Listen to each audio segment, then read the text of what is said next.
Good afternoon students. हम लोगों ने दिल्ली यूनिवर्सिटी एमए साइकोलॉजी का एंट्रेंस पेपर कुछ क्वेश्चंस पिछले डिस्कस किए थे। Welcome to NET psychology channel.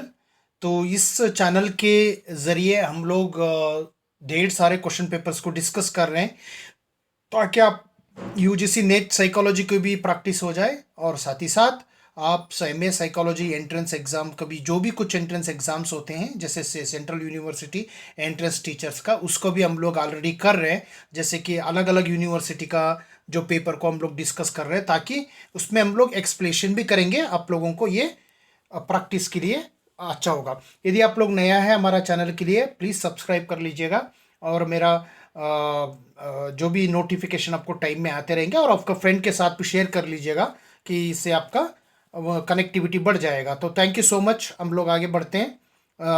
देखिए क्वेश्चंस हमारा 31 क्वेश्चन नंबर 31 है। तो वो पूछ रहा है कि क्वेश्चन ये है directly observe characteristics are called, यानी कि ये जो topic related to human intervention से है यानी कि ह्यूमन डेवलपमेंट से है। तो इसमें हम लोग फिनोटाइप्स और जीनोटाइप्स करके दो कैटेगरी हम लोग करते हैं। उसमें जो फिनोटाइप्स होते हैं वो ऑब्जर्वेबल कैरेक्टरिस्टिक्स होते हैं। जीनोटाइप्स का मतलब होता है जेनेटिकल कैरेक्टरिस्टिक्स होते हैं which are not easily observable होता है। ठीक है, तो इसीलिए हम लोग इस चीज़ को ध्यान रखना पड़ेगा कि फिनोटाइप्स एंड जीनोटाइप्स एक इम्पॉर्टेंट एस्पेक्ट है। तो हम लोग उस चीज़ को ध्यान रखेंगे, ठीक है ना। तो अब आई होप यू आप लोग समझ में आए होंगे इस चीज़ को। ठीक है, तो हम लोग आगे चलते हैं। अब देखिए हम लोग अगले क्वेश्चन में चले जाएंगे। जो हमारा क्वेश्चंस रहेगा, an independent variable that varies along with the ones of the interest and could be the actual basis for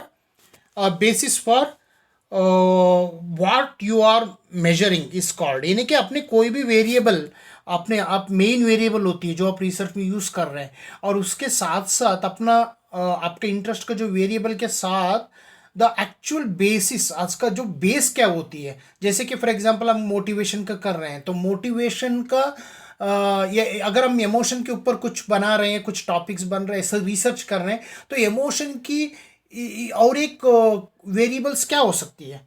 तो मतलब उससे रिलेटेड बेसिक क्या हो सकती है, मोटिवेशन होती है। तो मोटिवेशन क्या हो गया, हमारा कंपाउंडिंग वेरिएबल बन गया।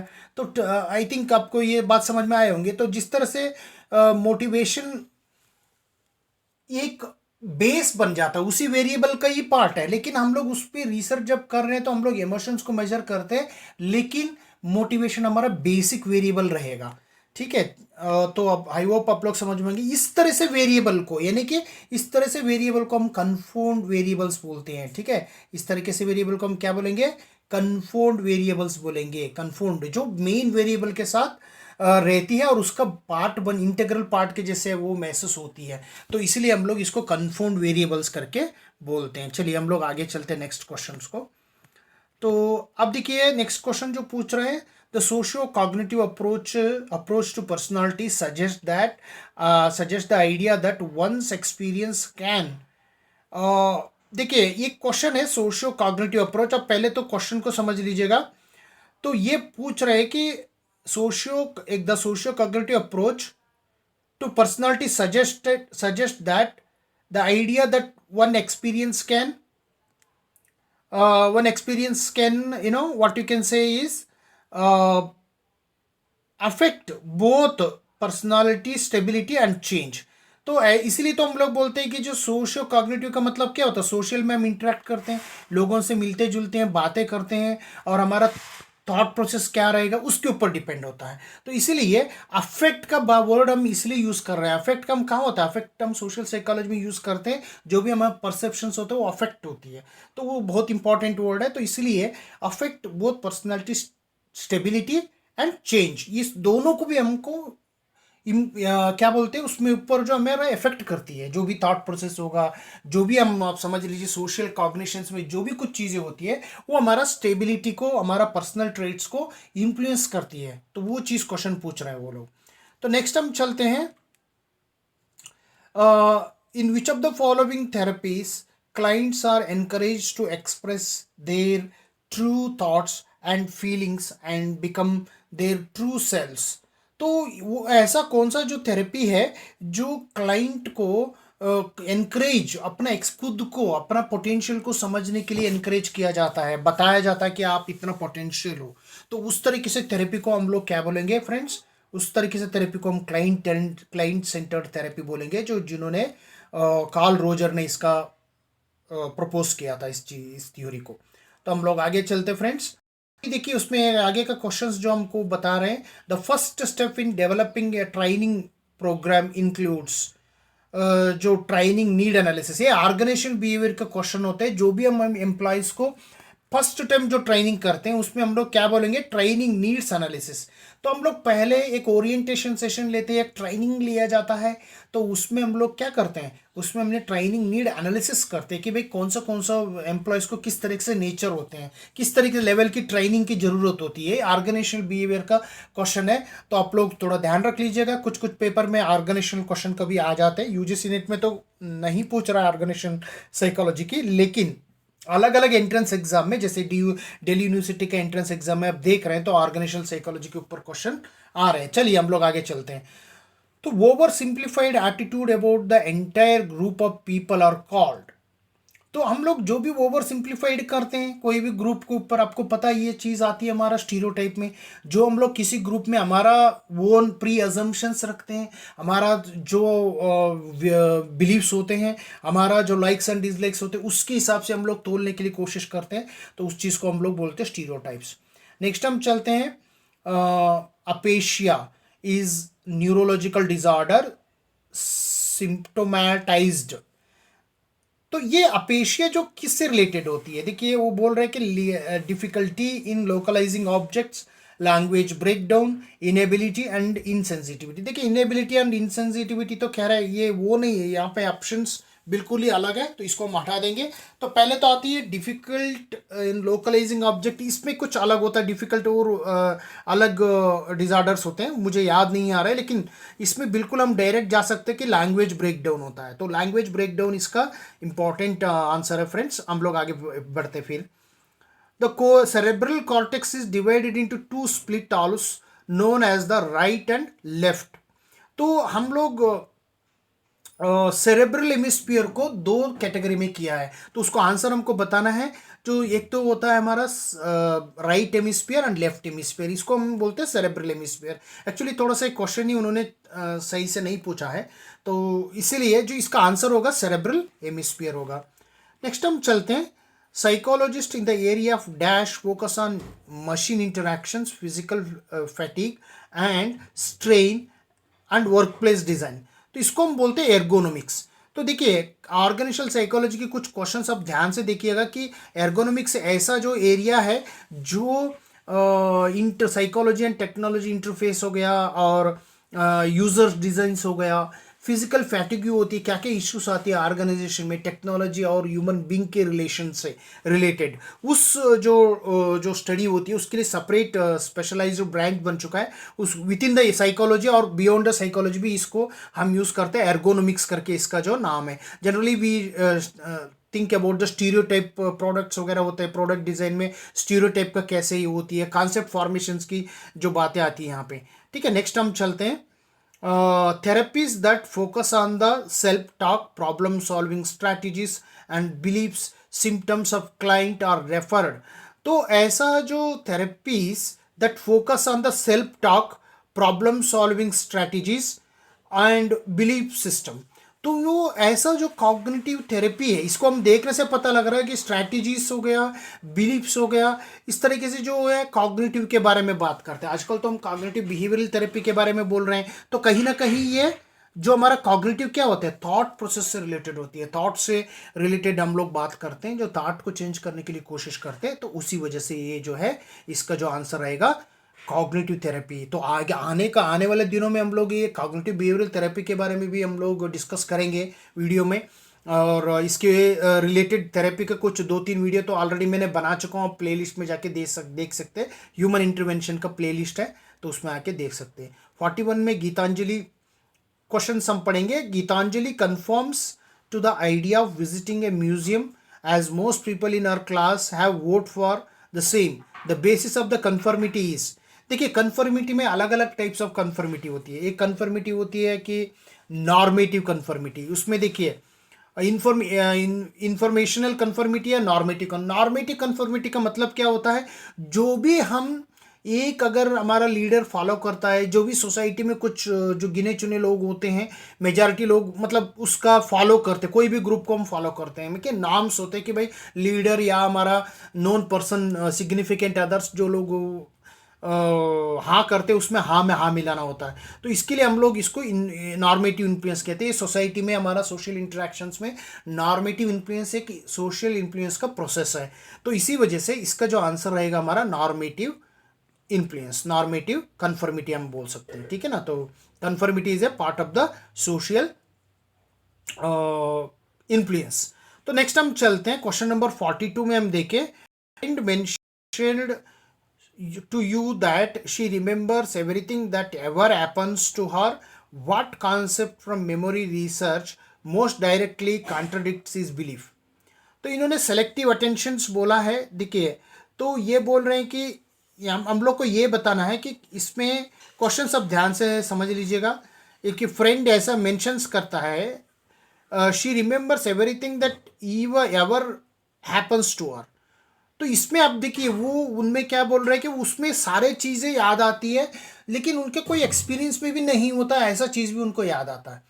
अब देखिए इसमें वो पूछ रहे हैं कि कौन सा जो कॉन्ट्रडिक्टरी होती है। अब देखिए इसमें इडियाटिक मेमोरी तो कॉन्ट्रडिक्टरी नहीं होता, क्योंकि इसमें कहीं ना कहीं तो ये सपोर्ट करती है, और कंस्ट्रक्टिव मेमोरी भी कहीं ना कहीं तो सपोर्ट करती है, रिकॉर्ड मेमोरी भी थोड़ी सी सपोर्ट करती है। लेकिन डायरेक्टली अपोजिट टू दिस क्या है, सेलेक्टिव अटेंशन है। तो यदि हम लोग सेलेक्टिव अटेंशन क्या फोकस करती है, वो तो जो हम लोग सेलेक्ट करेंगे whichever we are in awareness, तो उस चीज़ में हम लोग यूज़ करते हैं सेलेक्टिव अटेंशन को। तो ये बहुत इंपॉर्टेंट है अटेंशन की जो समझने की जो क्वेश्चन में, क्योंकि अटेंशन जो चैप्टर है बहुत ही इंपॉर्टेंट चैप्टर है यूजीसी नेट साइकोलॉजी में भी, अदर एंट्रेंस एग्जाम में भी। तो हम लोग आगे चलते हैं। When a large number of persons respond to the questions about their attitude और behaviour, it is called survey method. देखिए देखने से हमको पता लगता है, क्योंकि अलग अलग रिसर्च मेथड उन्होंने दे रखा है। लार्ज नंबर ऑफ पर्सन्स का मतलब होता है हम लोग सर्वे करते। लार्ज नंबर में कहाँ यूज़ करते, जब भी हम लार्ज नंबर यूज़ करते वो सर्वे होता है। तो क्वेश्चंस अबाउट देयर एटीट्यूड और बिहेवियर, इट इज़ कॉल्ड। तो हमारा एटीट्यूड के लिए जनरली बिहेवियर और एटीट्यूड को हम चेक करना चाहते हैं, कई पब्लिक पोल ओपिनियंस वगैरह होते हैं, आप लोग देखेंगे उस चीज़ में ज़्यादा होता है, तो देखने से हमको पता लग रहा है। चलिए हम लोग आगे चलते हैं। 44 question number, when A group of employees who work on voluntary on company time to address work related to problems such as quality control, cost reduction, production planning or product designing and techniques are called quality circles करके। ये थोड़ा organisational का है, थोड़ी सी आप देखना पड़ेगा, क्योंकि मुझे भी इतना ज़्यादा इसके बारे में आइडिया नहीं है, लेकिन फिर भी मैंने आपको कोशिश कर रहा हूँ कि क्वालिटी सर्कल है ऑर्गेनाइजेशनल बिहेवियर से रिलेटेड होता है। जो भी एम्प्लॉयज़ होते हैं, employees who work on voluntarily on company time to address, कुछ ऐसे कंपनी लोग होते हैं, एम्प्लॉयज लोग होते हैं जो इस एरिया में काम करते हैं, क्वालिटी कंट्रोल करना, कास्ट रिडक्शन करना, production and planning, product designing के ऊपर जो काम करते हैं। तो थोड़ा सा उसको आप देखना पड़ेगा। नेक्स्ट हम चलते हैं, the brain structure that place an important role in feeling of hunger. तो हमको सबको पता है कि हाइपोथैलेमस एक इंपॉर्टेंट है, जिसमें हम लोग लेटरल हाइपोथैलेमस, वेंट्रोमीडिया हाइपोथैलेमस कहते हैं। तो ये बहुत ही इंपॉर्टेंट है फ्रेंड्स, ये बार बार क्वेश्चन आता है इसमें, एलएच एंड जैसे यूजीसी नेट साइकोलॉजी में भी आती है, और अदर एंट्रेंस एग्जाम में भी बहुत इंपॉर्टेंट है। नेक्स्ट हम क्वेश्चन में चलते हैं, in a scientific method specifying a problem involves. तो इसमें देखिए, in a scientific method specifying a problem involves posing questions about the phenomenon. जो भी हमारा रिसर्च करते हैं, तो पहले हमको क्या करना होता है, हाइपोथेसिस बनाने से पहले हमको कोई भी फेनोमेनन के ऊपर क्वेश्चंस खड़े करना होता है।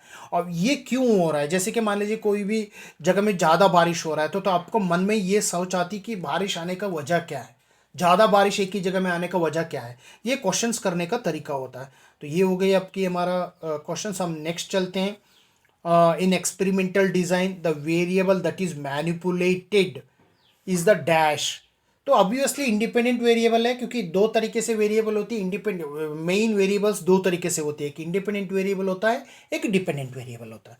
तो इंडिपेंडेंट वेरिएबल इसका सही आंसर है, जो मैनिपुलेट करते हैं, एक्सपेरिमेंटर मैनिपुलेट करते हैं to see the result in dependent variable. तो चलिए हम लोग चलते हैं। Person view of his or own worth is called. देखिए, कोई भी बंदा अपना ओन वर्थ के बारे में, मतलब वर्थ का मतलब क्या होता है, जो अपना पर्सनालिटी के ऊपर, अपना बिलीफ के ऊपर जो उन्होंने पॉजिटिव एटीट्यूड रखते हैं, उस चीज़ को हम सेल्फ एस्टीम कहते हैं। जो मतलब कुछ करने का तमन्ना रखता है, तो कॉन्फिडेंस रखते हैं। नेक्स्ट क्वेश्चन है 49। Dash skills related to leaders knowledge and ability in any organizational functional area. तो वो सबसे एक ऐसा स्किल होती है relate to leaders knowledge and ability in any organizational functional area. तो उसको हम ऑब्वियसली टेक्निकल नॉलेज बोलेंगे, जो भी ऑर्गेनाइजेशन से रिलेटेड होता है, मैनेजमेंट का हो। Ability in any organizational function, तो ऐसा जो technical skills related to leaders knowledge and ability, तो वही टेक्निकल एस्पेक्ट होती है। मतलब technical in the sense here including management skills भी हो सकती है।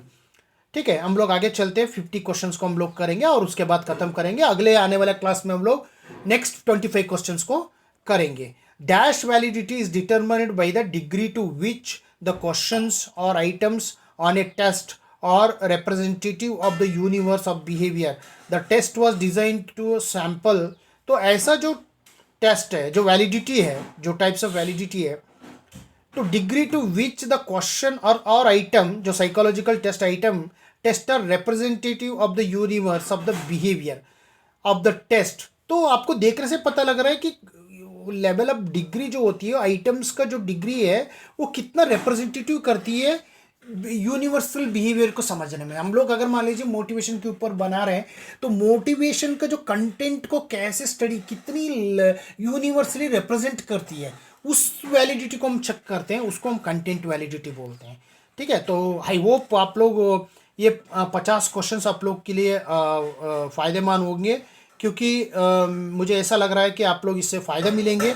आपको कोई भी क्वेरीज हो तो मुझे पूछ सकते हैं, इसके रिलेटेड क्वेश्चन आप कमेंट बॉक्स में मुझे पूछ सकते हैं। और डिस्क्रिप्शन बॉक्स में मेरा प्लेलिस्ट भी है, आपको प्रीवियस ईयर पेपर्स का, उसको आप उपयोग कर सकते हैं। और साथ ही साथ आप लोग यदि नया है तो मैं और एक बार रिक्वेस्ट कर रहा हूँ, तो आप लोग मुझे मेरा चैनल को सब्सक्राइब कर ले और लाइक कर ले। अगर आपको वीडियो अच्छा लगे तो लाइक कर लीजिएगा।